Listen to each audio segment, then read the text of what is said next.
An Australian human rights advocate is voicing protest at some local media's refusal to cover West Papua issues. Anthony Craig, who's based in the New South Wales town of Lithgow, is a former nurse who's worked with asylum seekers from Timor Leste. He's also visited informal settlements in Papua Nugini, where West Papuan refugees who fled the neighbouring Indonesian-ruled region reside. Hoping to highlight their plight, Mr Craig raised funds to bring a pair of the refugees over to Lithgow for a public event, but he told Johnny Blades he was frustrated when a local television network refused to cover it. Then I wrote to Prime 7 saying that, I'm concerned about the media censorship, especially after they put on in the local papers this, against the government, stop censorship, and all the media outlets, including Prime 7 and Prime, put their logo on it, which I thought was very interesting. And then I get this letter back saying, well, we don't have to run stories if we don't want to, and, you're passionate about West Papua, but we don't want to talk about it, basically. Yet both a large number of major news TV stations, like our national broadcaster, the ABC, SBS, and even some of the newspapers, Sydney Morning Herald, ran stories on the conflict and the issues in West Papua. I'm deeply concerned that, you can't have media saying one thing and presenting, similar to like a government. They're saying, we're going to do this and we're going to do that.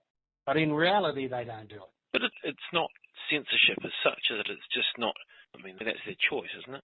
Well, it's funny that the Prime came back to me in an email saying that we're a local TV station, so therefore we only deal with local events. Well, the West Papuan refugees came out to Lithgow. It was a local significant event. The local church leader and various other people attended the event. A lot of politicians and local councillors were also invited. None of them turned up. The excuses were many, but not really valid, given the fact that they can, at short notice, run around to local ladies group and get a check or something to them about how marvellous they're doing in the local community.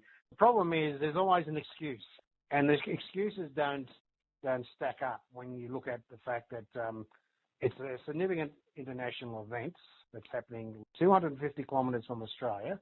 The news is always full of issues overseas, Iraq, Syria, Hong Kong, you name it. But the closer you get to Australia, the more quieter the news becomes.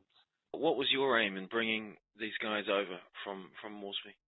Well, the issue is, of course, their poor conditions. We hear about the conditions in Manus Island, Nauru, but I tell you what, after seeing firsthand the shacks that I could only describe as cubby houses, having one toilet and shower for over 80 people in one camp, and that, and I'm not saying that it's a luxury shower or bath type setup. It's a tap out of a wall and a hole in the ground.